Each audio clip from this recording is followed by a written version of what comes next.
Hello, my name is ChantelHeidgerken, and I would like to discuss a topic that recently has been brought to an argument to the residents of Iowa recently: gun control and the concealed weapons license.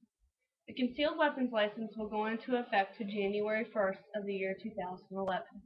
If you are unfamiliar with this, the concealed weapons license has been changed from the original law that states that you are not allowed to have a weapon concealed on you at any time unless it is locked in safety. With the law being stated in January, this will allow individuals to carry a loaded weapon with them at all times if needed. In the U.S., firearms are the second leading cause of death to young Americans. The increase in gun violence has promoted many people to keep firearms in their homes. Due to the recent law that has been passed for the state of Iowa, this has raised the percentage of gun owners in Iowa.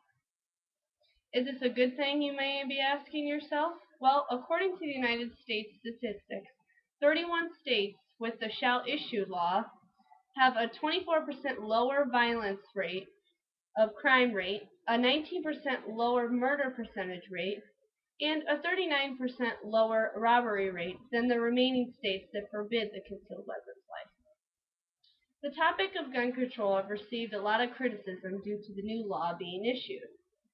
You may ask yourself, well, if we're going to give guns to people, wouldn't the crime rate increase?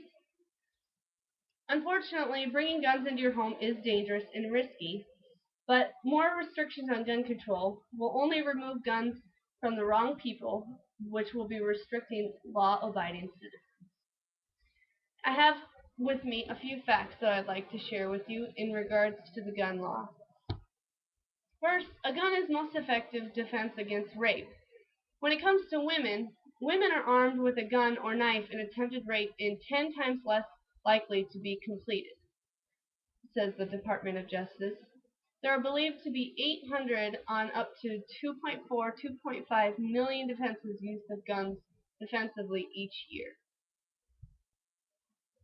34% of felons said that they had been scared of or shot at, wounded, or captured by an armed victim.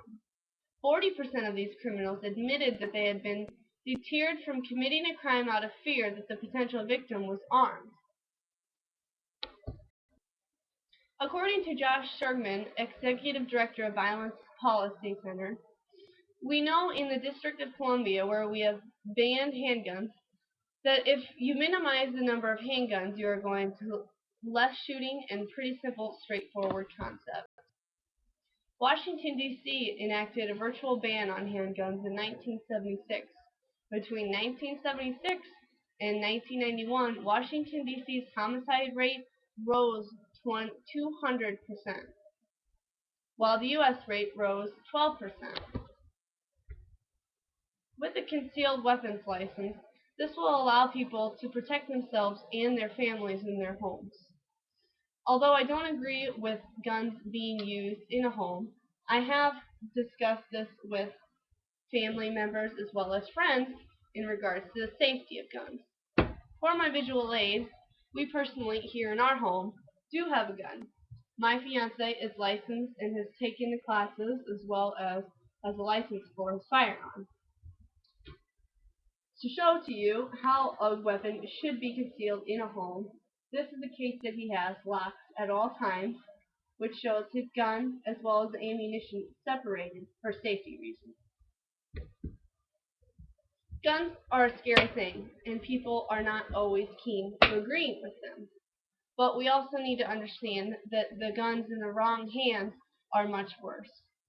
So I appreciate you listening to me today, and I hope that my information in regards to gun safety and the concealed weapons license has given you an intake on the real law and what we look forward to seeing on January 1st.